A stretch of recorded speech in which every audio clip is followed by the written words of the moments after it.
In this episode of the Marksville Wrestling Podcast, we will be reviewing AEW Revolution as well as TNA Sacrifice, and we will close out the show in remembrance and honor of Yutaka Yoshie, a Japanese wrestling legend gone far too soon.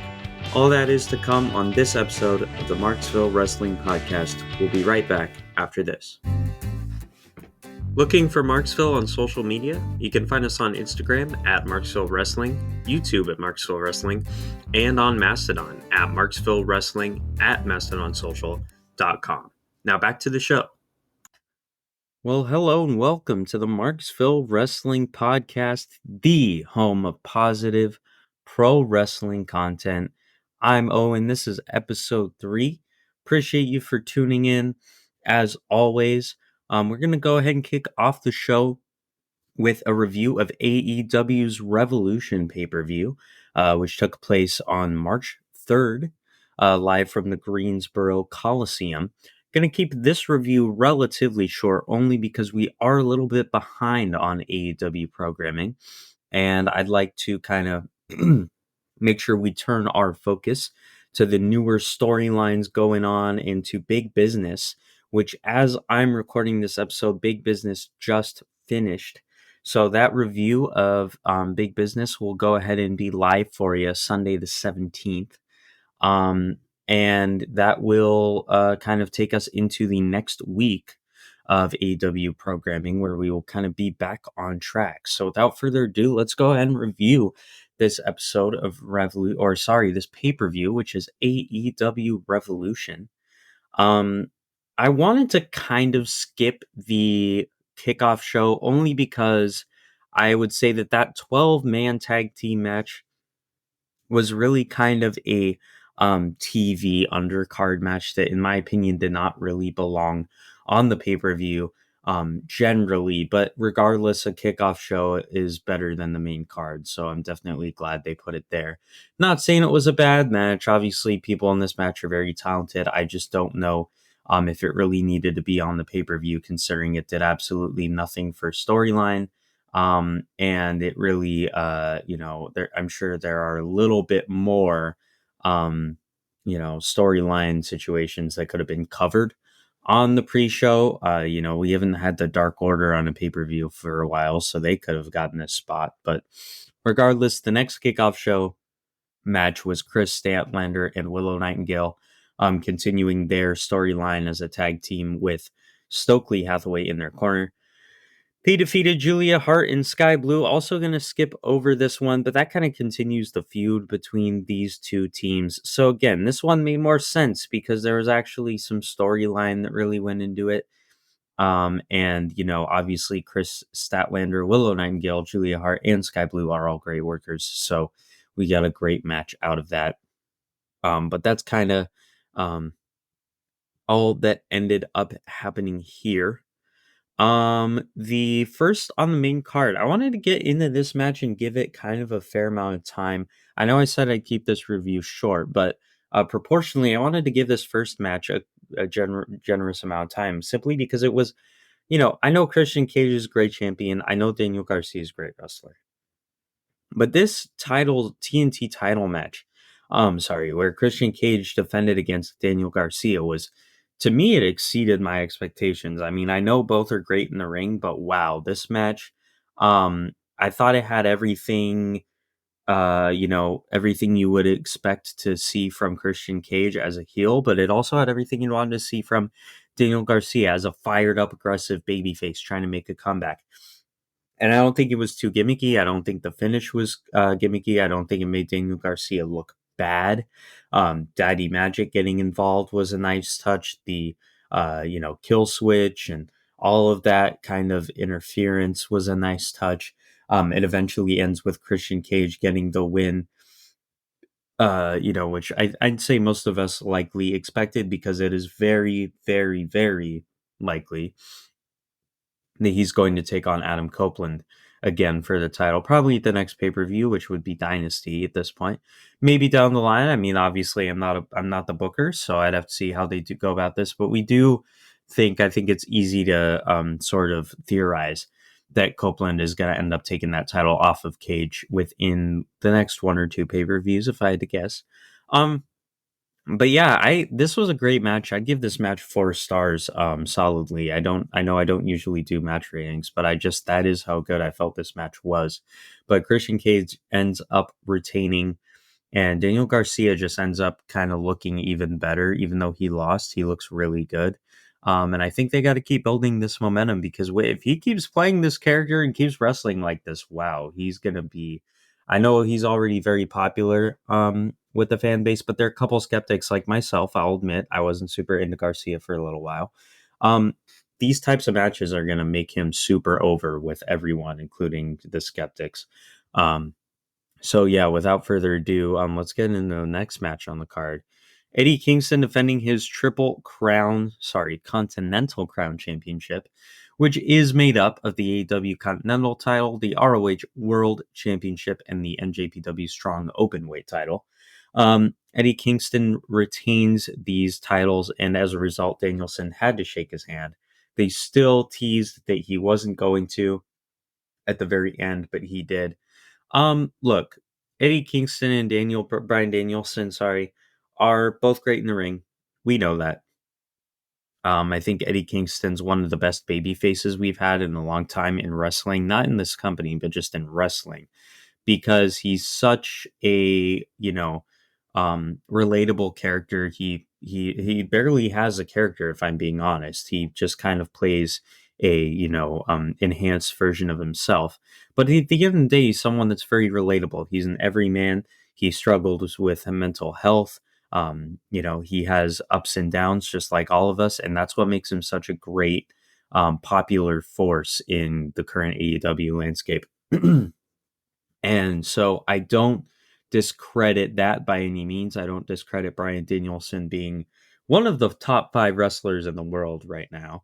But I just think this match kind of went long, is all I would say. It's still a 3-star match. Eddie ends up getting the win, and I think they booked it correctly. But I just think that it was a little bit long, and I feel like they maybe didn't build into Bryan Danielson looking like he could actually, break the will and drive of Eddie Kingston, only to have him come back at the end. And obviously there were comeback spots. Don't get me wrong. Eddie Kingston ends up getting the win, and of course he had to do so, kind of through a comeback. But it wasn't really as insurmountable as a comeback as they usually make. Eddie kind of have to have these very intense comebacks at the end of matches where just he's getting battered and he's able to hang in there and just strong arm at the very end in order to win. But this one felt a little bit mispaced and just kind of off and on, I guess is a good way for me to explain it. And again, not a bad match by any stretch of the imagination. These are two very talented individuals. I just think that maybe the Eddie Kingston Bryan Danielson feud has overstayed his welcome a little bit, and we all know Eddie Kingston's the real deal. So continuing to act like he's a bum is just kind of making your credibility look bad at this point. If you're somebody like John Moxley or Bryan Danielson who calls Eddie Kingston a bum or a loser or a con artist or something of that nature, well, you guys all lose to him. You guys have all lost to him.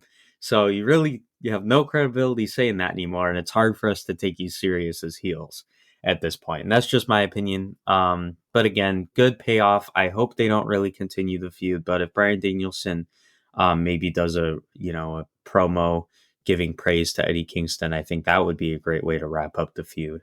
But they likely want to keep him heel, so we'll see if that ends up happening. But regardless, the handshake does occur at the end of the match, as it was supposed to, and Eddie Kingston gets the win, retaining his titles.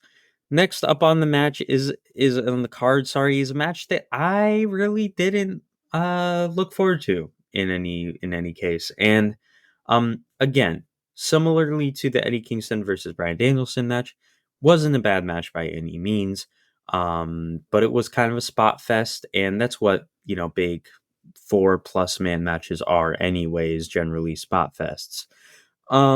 But this one just felt a little disjointed to me. and I didn't feel like there was an overarching storyline other than Wardlow's probably going to win. And that's how they booked it. They said, hey, Wardlow's probably going to win. They did this funny part where all the big men got into the ring together and all of the smaller guys were supposedly laid out on the outside of the ring. And then they reversed it. They had all the smaller guys in the middle of the ring fighting each other while the big guys were laid out of the ring.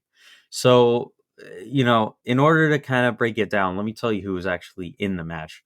Wardlow ends up defeating Chris Jericho, Powerhouse Hobbs, Lance Archer, Hook, Brian Cage, Magnus, and Dante Martin. So as you can see, Magnus, Dante Martin, Hook, and Chris Jericho are the smaller guys in this match, and Wardlow, Lance Archer, Powerhouse Hobbs, Brian Cage, those are the bigger guys.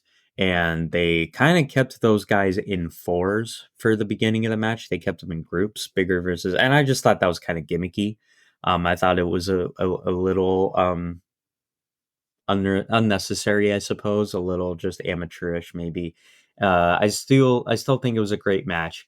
I just think that when you talk about wrestling being cartoony and how it needs to be larger than life and over the top sometimes, there are examples of that being too much and it doesn't always work. And I think this was one of those examples where it didn't really work, at least in my book. And I'm not going to give this one a star rating because I want to be positive, but I didn't love it. It wasn't my cup of tea. If it was yours, let me know in socials and tell me why you liked it. Because I'd love to hear that, but personally, it just wasn't my cup of tea. Next up on the card, this was one of my favorite matches of the night, in addition to that TNT title match. Roderick Strong becoming new international champion by defeating Orange Cassidy in a result that I think was probably pretty much expected, just like how Wardlow winning that 8-man scramble was pretty much expected. This one, on the other hand, was paced very well. It was short-ish. It was 12 minutes, 45 seconds, but it kind of almost felt like a, solid 20-minute championship match. It just felt that way. It was done very well, paced very well. And the right result occurred, but the way they got to the result was very good. And Orange Cassidy was selling his back most of the match, and Roderick Strong was exploiting that injured back. And it didn't feel like they were, giving the match to Roddy. It felt like Orange was definitely still in it, but it also felt like, wow, Roderick Strong is, sort of dominant, and he's a force to be reckoned with, and we should be kind of afraid of him, quite frankly, and the locker room should be afraid of him. And I thought they conveyed that really well. They communicated that very well. They still made Orange Cassidy look strong in defeat, but they're trying to build up the Undisputed Kingdom right now and put all of the gold on them. And that's what they did here. And or at least they're getting on their way to that by having Roderick Strong pick up his international championship, which was the title of his choosing that he wanted to go after. And I should mention that Wardlow, by winning the 8-man scramble, does get a future AEW world title shot. So I'm sure we'll have that match very soon. By the way, we will have that match at Big Business. So I will go ahead and give you a review of that match and let you know who won. He's taking on Samoa Joe. But anyway, Roderick Strong picks up the international championship. And again, I think most of us saw it coming. But I just thought that was a really great match. And Orange being a babyface in peril and taking the back damage and just selling it and making it look brutal, he did a great job at that. And Roderick Strong also looked like a pretty awesome new champion, if you ask me. Blackpool Combat Club taking on FTR. This is one of the matches I did not watch all the way through, but they end up winning by technical submission. And the Blackpool Combat Club actually came out dressed like the Road Warriors, and I thought that was a nice entrance, a nice touch. But yeah, they end up defeating FTR.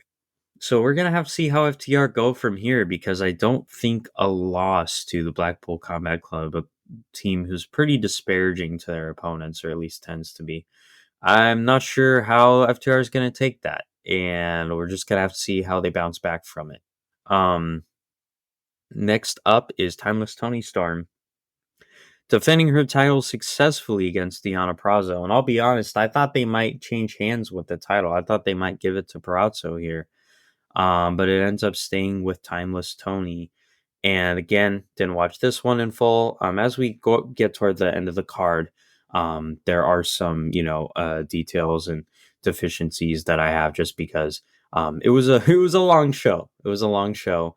Another AEW card that they probably put one or two too many matches on. But I think they'll continue to get better at that as they go. I think they just have a lot of stories they want to tell, and sometimes they get a little out of hand. But yeah, I did think they were gonna possibly have the title switch hands here, but they end up choosing not to. And Tony retains by pinfall. And Mariah May is there. She was actually dressed up as Tony Storm from her indie days, and that was funny. But yeah, Tony retains the title. We're gonna have to see who her new challenger is, but I don't think we're gonna have to wait too long because the rumor is that Mercedes Moné will debut on Big Business, and you'll find out if she in fact does when we get that review on Sunday. So yeah, if Mercedes does in fact debut, she will likely be Tony's next challenger for that world title if I was a betting man. Next up was Will Ospreay defeating Konosuke Takeshita. This was a sort of match that's gonna bring us into the next phase of the Don Callis family, and we're gonna find out what happens with Will Ospreay. He's likely, very, very, very likely going to turn babyface, but that is still to be seen. Don't have a rating for this match, but I do think Will Ospreay defeating Takeshita was definitely the right booking decision because it's one thing to make Takeshita look good. It's another thing to, kind of ruin the momentum of somebody who shows up and debuts to much fanfare only to take that away by having them lose. So I'm glad they didn't do that. And they had Will Ospreay win, and we're gonna have to see how the Don Callis family responds to this result. The penultimate match of the night, Samoa Joe in a triple threat against Hangman Page and Swerve Strickland. I think this one was mostly a foregone conclusion, at least if you ask me. Um, you know, Look, Adam Page and Swerve Strickland are in a feud. This is basically a feud within a feud. And I think we all knew that they were going to be each other's undoing here, and eventually was going to allow Samoa Joe to retain. That's what happened. I think they need to set up Swerve Strickland for a world championship match soon. But because Wardlow has that title shot, he might end up beating Samoa Joe for it, and then Swerve would have to get it off of Wardlow. So we'll see how they end up booking that. But yeah, the two men end up being each other's undoing here, and it allows Samoa Joe to retain his world championship. And in the final match of the card, it is Sting and Darby Allin in Sting's retirement match. Darby is definitely going to have a career change, but hopefully not the end of his career anytime soon. And they're obviously followed to the ring by Ric Flair, but they're also followed to the ring by Garrett Borden and Steve Borden, who are Sting's biological sons, and they were dressed as Wolfpack Sting and Surfer Sting. And I thought that was a beautiful entrance and a beautiful touch for a man who has meant so much to the world of pro wrestling over the years.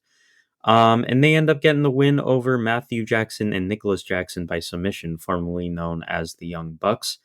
A 21-minute match, the second longest match of the night.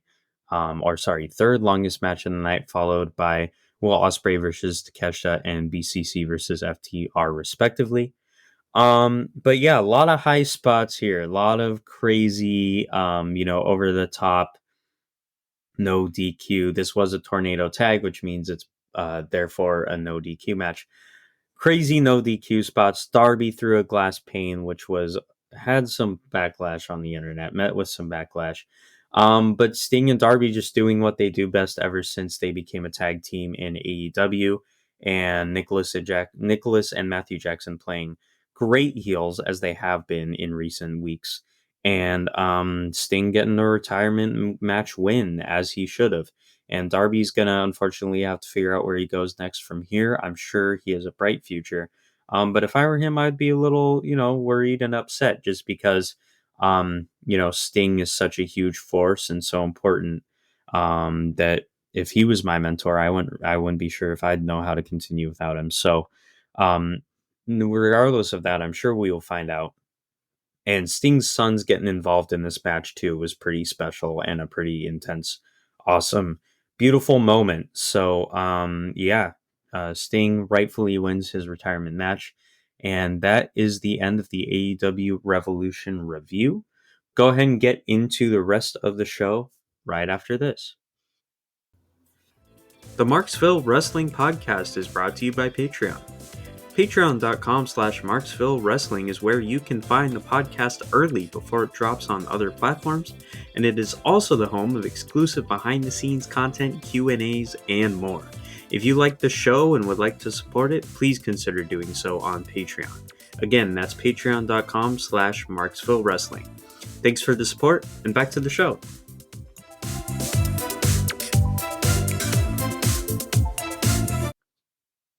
Welcome back. It's time for the TNA Sacrifice review. As I mentioned in the last episode, where we reviewed TNA's No Surrender pay-per-view, there's going to be a lot of stuff from that card that's going to carry over into the Sacrifice card. What with these pay-per-views being so close together, there's not a lot of payoff that really took place at No Surrender. But there was a lot of build, and I think most of the payoff came here at Sacrifice. I alluded to some big tag matches, some big grudge matches as part of my No Surrender review, and they take place here at Sacrifice. So without further ado, let's go ahead and get into the review for this show. TNA Sacrifice took place this past Friday night, March 8th, and it emanated live from Windsor, Ontario, Canada. Pretty great pre-show here, maybe not as electric as the pre-show on No Surrender. Obviously, two big X Division matches kicked off that show. But here is still quality, still great wrestling, just maybe not as show stealing possibly as the No Surrender openers were. But I should say that there was a rematch from the No Surrender openers, so I can't quite say it wasn't as electric. It's just, the second time it's happened, and there was another match that I'm going to get into first. But yeah, I am alluding to Speedball Mountain and the Rascals. That was match number 2 here at Sacrifice. But before that, we had Impact Digital Media Champion Crazy Steve defending his title against Joe Hendry. Joe Hendry currently in a feud with AJ Francis, formerly known as Top Dollar in WWE. So he naturally gets involved here. I think that when you have a heel interference angle in the middle of a title match, it's always going to bring heat where you want it, unless there's some poorly executed promo or something like that. But generally, if you want the heat on the heel, doing it having them interfere during a title match is always going to be a great way to get that heat. In this case, AJ Francis taking a cheap shot on Joe Hendry by ramming him into a ring post and then allowing Crazy Steve to pin Joe Hendry with a flying DDT and retaining his title there. Like I said, I think that this is only going to continue the heel momentum for AJ Francis, and looks to be putting him in a one-on-one feud with Joe Hendry at this point. I'm not sure who exactly ends up challenging Crazy Steve for his digital media title next. I'm sure we'll find that out on this week's episode of Impact. But regardless, Hendry is going to be very likely in a feud with AJ Francis, and they're going to have some heat behind that feud, what with AJ Francis ruining Joe Hendry's title shot here at Sacrifice. So after that match, it's what I just alluded to at the top of this review. Speedball Mountain taking on Rascals in a rematch from No Surrender's opening card as well. In this case, Speedball Mountain actually pulls off the win, but there's a lot more heel interference from Rascals. Trey Miguel spraying spray paint in Mike Bailey's eyes, and that is going to continue to be a factor in this match as it goes on. But it ends up being a win for Speedball Mountain. They get their win back. The finish comes when basically the spray paint backfired. Mike Bailey ducks out of the way, attempted to be spray painted by Trey and Wentz, but Trey Miguel actually ends up spraying um, Zachary Wentz inadvertently. And Bailey basically takes out Trey Miguel for a moonsault. They finish the job, Speedball Mountain do, with a combo tornado kick and suplex. Mike Bailey picks up the pin on Zachary Wentz, and that is how Speedball Mountain defeat Rascals here. Another high energy X Division or Cruiserweight, whatever you want to call it, tag match. Speedball Mountain getting the win back, like I said, and this could very well, if I had a crystal ball, I'd say this could very well ending up in a rubber match between the two teams. Not sure where, not sure when, but definitely each of them have a win at this point, but it's good, I think, for the baby faces to get their win back and have a little momentum on this card in what was a pretty great match to open the show. And then we kick off the main card here. Nick Nemeth in a sort of a pretty personal feud he has right now with Steve Maclin. Nick Nemeth not came back, but he debuted in TNA for the first time after leaving WWE to much fanfare. And Steve Maclin really tried to shut him down and tell him, you don't deserve a title shot. If anyone does, it's me.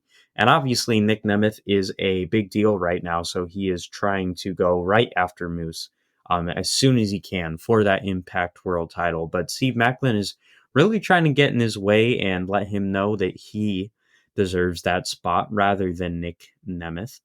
And that results in a singles feud that they've been, having over the weeks on Impact. Maclin and Nick Nemeth's promos, back and forth promo battles, have been very, very good TV, very much watch wrestling content, if you ask me. If you're into promo battles, I feel like they do a good job. It's not the biggest, this is TNA, right? So it's not going to be something. It's not going to be a feud of the caliber like Roman Reigns and Cody Rhodes are having right now over in WWE, or something like CM Punk and MJF.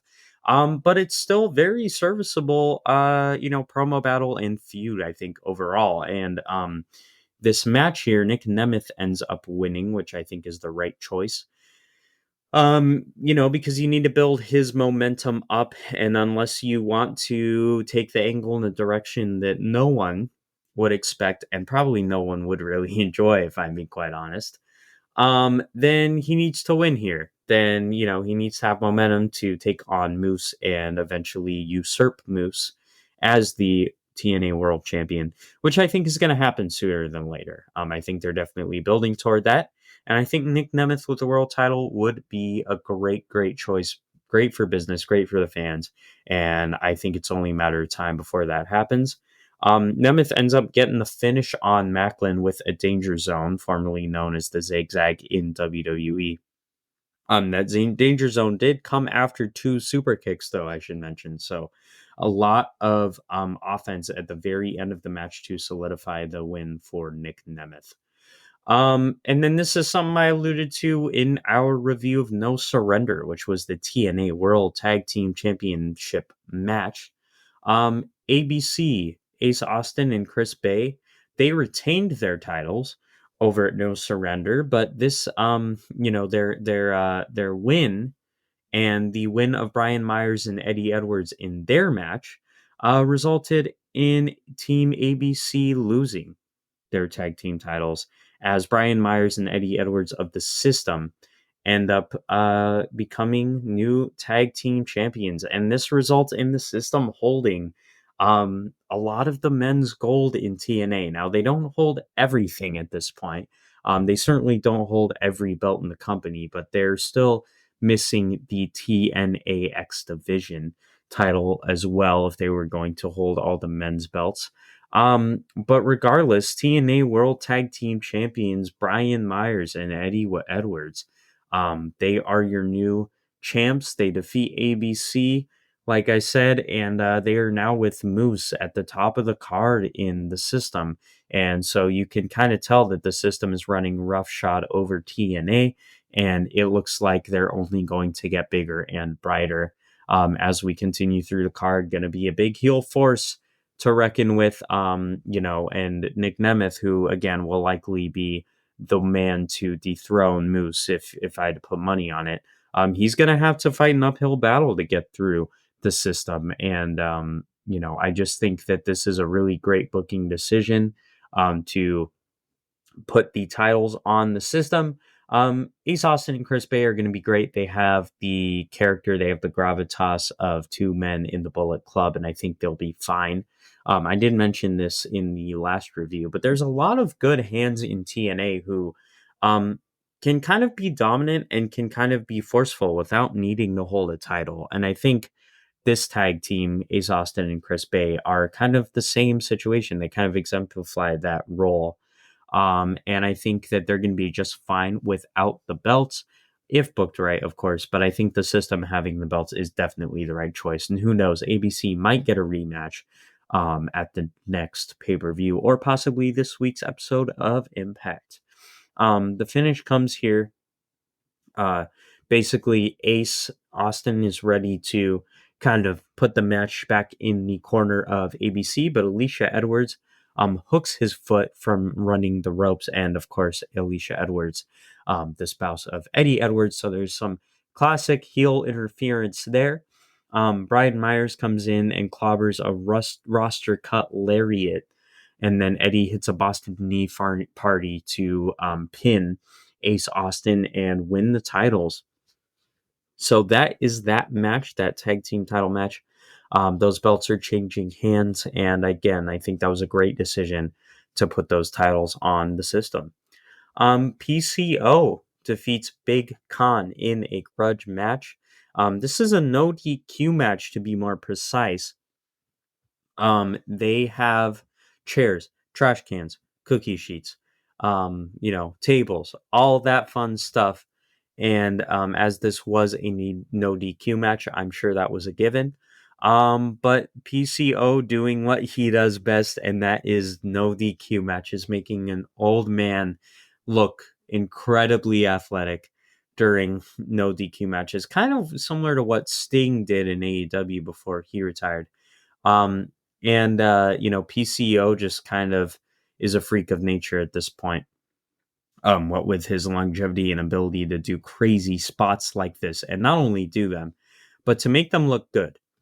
And what ends up happening is PCO gets his win back after Khan defeated him via, well, I should say, PCO won via disqualification, but we all know that generally in those situations, the heel still ends up coming out of that looking like the victor. So regardless, PCO did defeat Khan once again, but this time it was clean, and it was with a Scorpion Death drop onto a pile of steel chairs, and then a moonsault right after. Reminds me of someone else who's older and still pulling off insane Scorpion Death drops late into their career. So next up, we have Knockouts Tag Team title match. Jody Threat and Danny Luna taking on MK Ultra. MK Ultra just won the belts at No Surrender. That was a match I discussed during our review for that show. But Jody Threat and Danny Luna actually taking them right off of MK Ultra. So kind of interesting to see new champs immediately after, but it does look like they are building to MK Ultra breaking up and possibly a singles feud between Slamovich and Killer Kelly. The finish comes when MK Ultra goes for a double team but Luna comes back to life, pulls Slimovic out of the ring. Jody Threat comes in and scores a roll-up, surprise roll-up on Killer Kelly to pin and win. And then after the match, like I just alluded to, Masha Slimovic shoves her partner and leaves by herself. So looks like that's going to be a singles feud, likely going forward, and possibly the end of MK Ultra. We have new tag team champs. I'm not sure I really agree with the quick title change, but if this goes into a hot singles feud and then they can keep the momentum going for it, then by all means, I am cool with that. I just think they need to build off of it and not let it go to waste. And they need to give a reason. They need to give a reason for this dissension within the ranks of MK Ultra that will eventually cause a, believable singles feud between the two. So next up, we have Alexander Hammerstone taking on Josh Alexander. It is a rematch here. Josh Alexander trying to climb up the card again, like I mentioned in the last review, to try to kind of bring himself back to the glory that he enjoyed while he was Impact World Champion. And because it was at the time still the Impact World title when Josh Alexander held it. But regardless, there is some shenanigans. The referee gets bumped. While the referee's out cold, Alexander goes for a C4 spike pile driver, but then Hammerstone gets the heel heat with a low blow kick. Then the referee wakes up and Hammerstone gets the win with a nightmare pendulum. So pretty classic heel stuff there. Nothing wrong with it. If it's done well and it's done tastefully, there's nothing wrong with dirty finishes like that. And this was a dirty, hard fought, sort of match with no love lost between the competitors whatsoever. These guys in storyline, these guys hate each other. I'm not sure about real life, but in storyline, these guys hate each other. And this match really made it feel that way. And I think they did a great job, getting the heel heat on Hammerstone, but still making the finish relatively believable and understandable. We then have Mustafa Ali and the Grizzled Young Veterans in a trios match taking on Chris Sabin, Alex Shelley, and Kushida, also known as the Time Machine. Alex Shelley, Chris Sabin, the Motor City Machine Guns, and Kushida, the Time Splitter. So together they are the Time Machine. So going into this match, Alex Shelley actually had some beef with Time Machine, so they kind of had to get on the same page, and it turns out not happening the way they might have wanted it to. Mustafa Ali and Grizzled Young Vets do get the win. They are a new kind of trio to be reckoned with right now in TNA. Mustafa Ali coming back was a huge deal. Coming to TNA, I should say, not coming back, but coming to TNA, and then the Grizzled Young Vets coming to TNA as well. Both were huge deals, but I don't think we exactly expected them to be booked together. And we'll have to see if this is just kind of a pay-per-view bout or if it ends up being a long-term trio that we can expect on our screens every episode of Impact. So the finish comes with Sabin accidentally kicking Shelley in the face. Grizzled Young Vets get the grit your teeth double code breaker. And then Mustafa Ali finishes with a 450 splash on Alex Shelley to get the win. They had a really great spirited promo. I suggest you watch that on TNA socials. Great promo at the end of this match once they are victorious. And I just think Mustafa Ali is doing, if not the best character work of his career, then it's definitely up there. And I think his presidential gimmick is just the sky's the limit on that. And the Grizzled Young Veterans definitely make him, a believable. They are believable bodyguard presence, and just kind of cronies, if you want to put it that way. They do great in that role. So I think we love to see more things from them, but we'll have to see what happens down the line. And they do get the win here. Next up, we got the Knockouts Championship defended in a 3-way match. Not to say this match wasn't entertaining or, not that it wasn't wrestled well, but I do think that it was very predictable. Jordan Grace taking on Tasha Steeles and Jaya Brookside. Wow. Retaining her title. I guess I shouldn't have spoiled it that soon. But I think it was pretty clear in this three-way match that Jordan Grace was going to retain, because obviously they are building to a matchup between Jordan Grace and Ash by Elegance.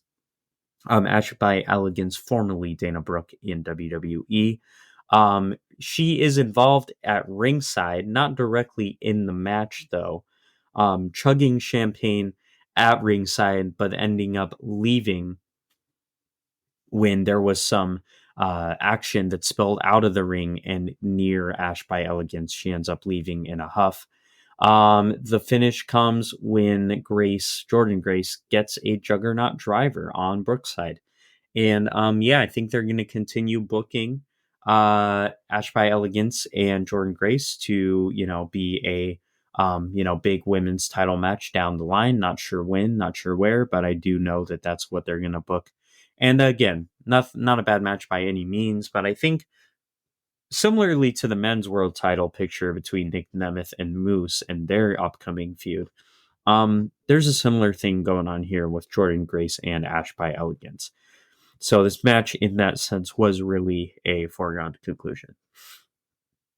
So finishing out the card, we have the TNA Men's World Championship. Eric Young, he won a qualifier at No Surrender, and I did mention that on my review of that show, and it was a qualifier that allowed him to get on this match at TNA Sacrifice. It wasn't really a qualifier. I should say it was more of a number one contenders match. But he ends up winning here, and he did beat Frankie Kazarian, I should mention, to get into this match.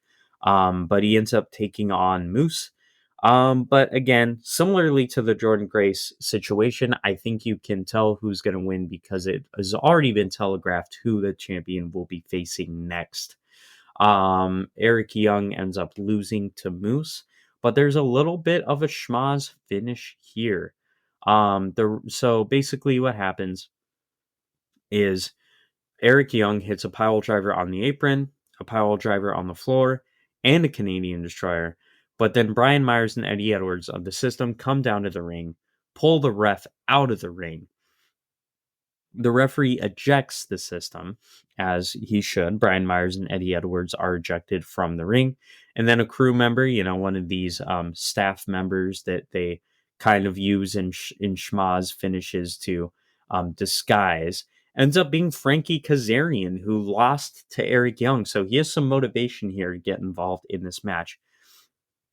He actually ends up choking out Young with a cable, and as a result, he rolls Young back into the ring, who is for the taking for Moose. Moose gets a spear and wins the match. So,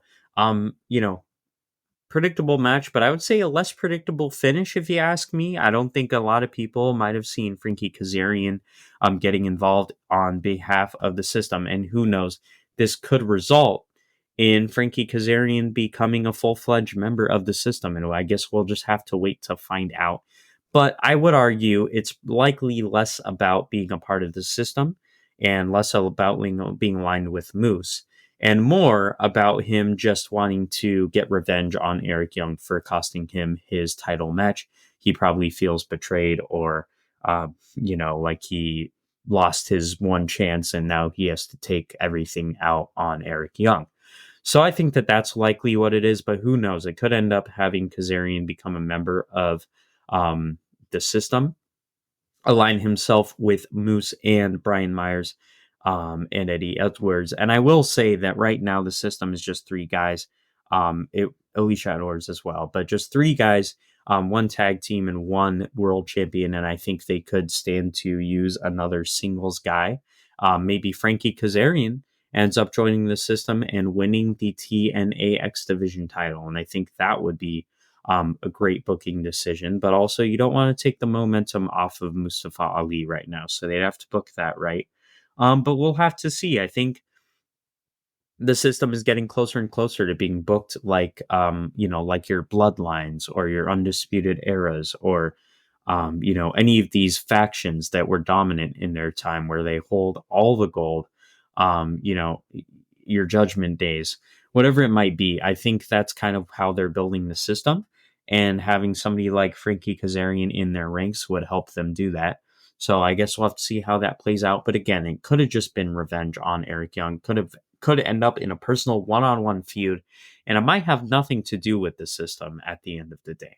But we'll have to see how that plays out. And without further ado, I'm going to end my TNA Sacrifice review right here, and we'll be right back with the Marksville Wrestling Podcast after this.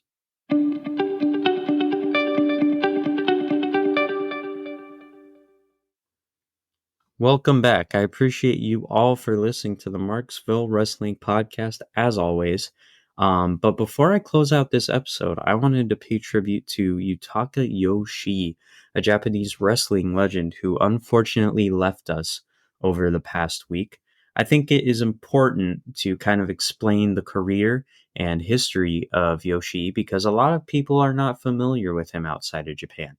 And I think that that's important because this man was more influential than we realized to the world of wrestling. And I think his impact is only going to grow over the years as we learn more about him and his legacy. So without further ado, here is a career retrospective of Yutaka Yoshie. In 1994, Yoshie joined the NJPW dojo. Having a background in the martial art of judo, he quickly became accustomed to the real sport presentation of Japanese wrestling. Yutaka Yoshie debuted in a match against another project of the NJPW dojo, Satoshi Kojima. After breaking his leg in his second ever match, Yoshie was inactive until December of 1995. An undercarder in NJPW upon his return, Yoshie first found glory on the stage of Final Power Hall, which was NJPW's Tokyo Dome show for 1998. Yoshie took on Riki Choshu in one of the final matches of the South Korean veteran's career. In 1999, Yoshie picked up a few key wins in New Japan before visiting Germany and working with the Catch Wrestling Association. During his trip in Europe, Yoshie underwent a transformation, first in his size and then in his wrestling style entirely. Yoshie returned to New Japan in 2000, sporting a new look and wrestling a style inspired by sumo wrestling. Upon his return, he was recruited by Yuji Nagata to join his faction Fighting Club GEGGS. During his run with Fighting Club, Yoshie picked up wins against Hiroyoshi Tenzan and Satoshi Kojima, both former IWGP World Heavyweight Champions. By June of the next year, Nagata disbanded his stable, plummeting Yoshie back down the card. In 2003, Yoshie won his first and only title in New Japan, teaming with Hiroshi Tanahashi to defeat Chono and Tenzan.